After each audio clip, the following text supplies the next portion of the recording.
나에게도 이런 일이. 일상생활 속 발생하는 작은 갈등도 소송으로 이어질 수 있는데요. 갑자기 옆집으로 이사 온 성범죄자.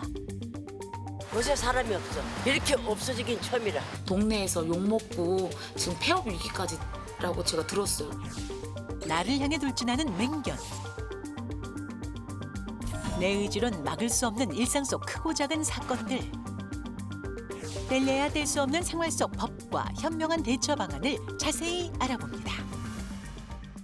생활 속에서 발생할 수 있는 시시비비에 대해서 알아보도록 하겠습니다. 설마 나에게 이런 일이 일어날 수 있습니다. 여러분들에게도 일어날 수 있습니다. 사람 일 어떻게 될지 모르잖아요. 살다 보면 여러 가지 변수가 생기기 때문에 오늘은 그런 변수에 있어서 어떻게 현명하게 대처할 수 있는지 자세히 짚어보도록 하겠습니다. 예, 아니 저도 매일 운전하는 사람으로서 저는 이 기사 보고 깜짝 놀랐는데요. 서울 강남 한복판에서 무면허였던가요?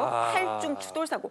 와, 이거 보셨는지 모르겠는데 진짜 정말 깜짝 놀랐잖아요. 어우, 끔찍하네요. 아니 저거 근데 보세요. 더 문제는 예. 사고 30분 전에 4살짜리 아기가 타고 있는 유아차를 밀고 예. 가던 30대 여성을 치고 달아났다고 하더라고요. 아, 이미 사고를 한 번 냈군요. 그래요. 웬일이에요, 진짜. 우선은 지금 강남까지 와서 지금 8중 추돌 사고 이거 뉴스로 접하시고 깜짝 놀라셨을 것 같은데 저희가 자료화면 준비했거든요. 화면 좀 보겠습니다. 주세요. 앞부분이 파손된 흰색 승용차 한 대로 시민이 뛰어갑니다. 승용차는 멈추지 않고 옆방향으로 다시 주행을 시도합니다. 그러더니 속도를 내서 서 있는 오토바이를 들이박습니다. A씨가 몰던 승용차가 차량과 오토바이를 잇따라 들이받는 8중 추돌 사고가 났습니다. A씨는 앞서가던 차량들과 부딪힌 후 도로를 역주행하면서 오토바이 등을 추가로 들이받았습니다. 어떻게 저럴 수가 있어요. 그러니까요. 저는 이거 네. 뉴스 보고 나서 정말 충격을 받았던 게 사고가 난 이후에 사고를 낸 여성이 어머니랑 통화를 하는 내용이 떴더라고요. 맞아요. 근데 뭐 시동을 끌 줄 모른다 이런 내용이 있어서 당황스럽기도 하고 충격적이었어요. 네, 맞습니다. 지난 2일이죠. 강남 도심 한복판에서 이와 같은 어처구니 없는 사고가 일어났는데 이 운전자가 면허를 한 번도 취득하지 않은 완전 무면 운전자였는데 사고 나고 난 뒤에 다행히 구속은 되었다고 합니다. 그 사고 현장에서 이 운전자가 신경안정제를 복용했다라고 이야기를 했지만 음주나 간이 약물 검사에서는 아무것도 나타나지 않았다고 합니다. 그러면 이런 경우 처벌은 어떻게 될까요? 그러니까요. 아니 신경 안정제를 복용하면 이제 부작용이 있을 수도 있는데 이렇게 먹고 운전하는 거는 불법 아닐까요? 근데 이게 또 마약하고 신경 안정제하고는 또 다르니까 불법은 아닌 것 같은데 근데 또 신경이 안정이 안 됐어요. 제가 볼 때는 신경질이 납니다. 그러게요. 예. 네, 음주는 아니죠. 약물 운전에 해당되는지 여부가 좀 문제되는데 이 운전자가 정신과적 치료는 받고 있었다고 합니다. 어떤 약을 먹었다, 약 먹었다고 무조건 약물 운전에 해당되는 건 아니지만 이 부분에 대해서는 좀 더 정밀 조사가 필요합니다. 사실 이러한 약물 운전 같은 경우에 형사처벌 대상이 되는데 음주운전하고 약물운전이 도로교통법 44조와 45조에 정하고 있습니다. 하지만 이 약물 같은 경우에는 대마 아니면 또 마약, 향정신성 의약품, 그 행정안전부령이 정하는 약물 여기에 포함이 되어야지 약물운전으로 형사처벌이 이루어지는데 또 사고로 이어졌다 그러면 위험운전 치상죄로까지 형사처벌을 받습니다. 뭐 약물운전인지 아닌지에 대해서는 좀 더 검토가 필요하겠지만 이걸 떠나가지고 사고를 내고 난 뒤에 아무런 조치도 안 했다. 요 특가법상 도주치상죄까지 적용될 심각한 범죄에 해당된다고 볼 수 있겠습니다. 네, 그러니까 음주랑 마약 검사한 거에서는 음성이 나온 거고 네. 그러니까 신경 안정제를 복용했다고 주장하는데 그거에 관련돼서는 검출할 수 있는 검사를 한 거예요? 네, 신경안전제분에 간이 검사를 했는데 나타나지 않았다고 합니다. 그래서 지금 정밀검사에서 확인 중이라고 하는데 이 신경안정제라는 것이 약은 맞습니다. 하지만 약물운전에 해당되는 약물인지에 대해서 좀 성분에 따라서 달라지는 부분이 있는데요.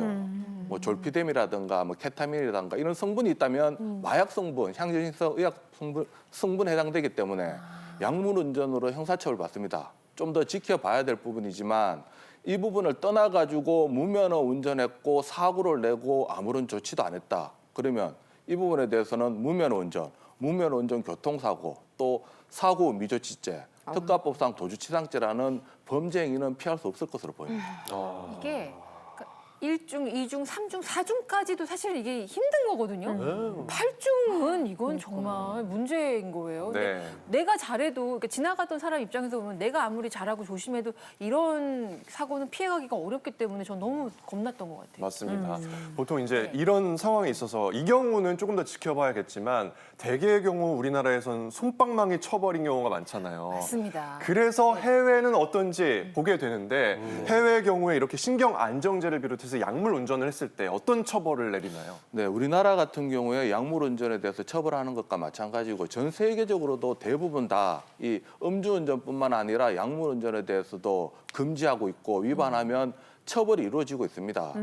이 부분에 대해서는 먼저 가장 심각한 사건으로 취급하고 있는 중국을 한번 본다면 네. 네. 중국 같은 경우에는 이 약물 운전에 대해서 처벌은 당연히 하거니와 마약과 관련되었다라고 한다면 마약 범죄에 대해서도 심각성을 나타내고 있기 때문에 실제로 마약 운전으로 사고를 내서 사람을 사망케 한 사건에 대해서는 사형까지 선고된 바가 있고요. 또 미국 같은 경우에도 이와 같은 약물 운전을 기본적으로 중대 범죄로 보고 있고 초범 같은 경우에는 벌금형, 면허 정지로 보고 있지만 재범 그 이상부터는 징역형을 선고하고 있습니다. 가까운 일본 같은 경우 보면 2001년부터 이 약물 운전으로 인한 교통사고에 대해서 우리나라와 비슷한 위험운전 치상죄를 도입해서 강력한 처벌을 하고 있습니다. 네. 그리고 또 유럽, 이탈리아, 독일. 네. 이탈리아, 독일 같은 경우에도 고액 벌금형 등으로 이러한 처벌을 강화하고 있습니다. 저는 일단 참고로 약물은 하지 않고 있습니다. 예. 아니 근데 당연하죠. 예. 최근에 그리고 또 제가 온라인 그 커뮤니티에서 봤는데 예. 아니 그 주차를 하지 않습니까? 주차를 네. 하다가 누가 주차선을 밟고 주차를 했는데 했어요? 뭐 차가 될 데 없어 그냥 그 옆에 바로 주차를 했대요. 예. 근데 그 사람이 침을 뱉고 갔대요. 지금 침을. 저렇게요? 세상에. 아이고 한 번 뱉은 건 아닌 것 같은데. 이런 거는 처벌 안 됩니까? 이거? 아니 근데 기분이 엄청 나쁘긴 할 것 같은데 처벌까지는 힘들지 않을까 싶은데요, 저거 침 변호사님. 맞아요? 예. 여러 가지를 검토해 볼 수 있을 것 같습니다. 일단은 사람을 상대로 침을 뱉는 행위는 우리가 보통 폭행죄라고 하는데 사람이 없는 차에 뱉었으니까 폭행은 안 될 것 같고 재물손괴죄, 이 차량의 효용을 해치는 행위를 한 경우에는 재물손괴를 검토해 볼 수 있지만 그 정도 수준에는 이른 것 같지 않습니다. 다만 우리 경범죄 처벌법에는요.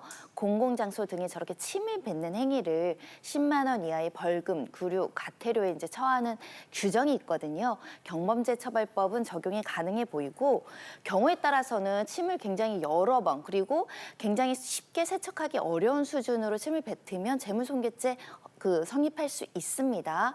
또한 세차비가 발생하면 이제 청구할 수 있을 것 같은데 화면상으로는 좀 쉽게 세척이 어느 정도 가능한 것 같아서 민사적인 손해배상은 힘들 것 같습니다.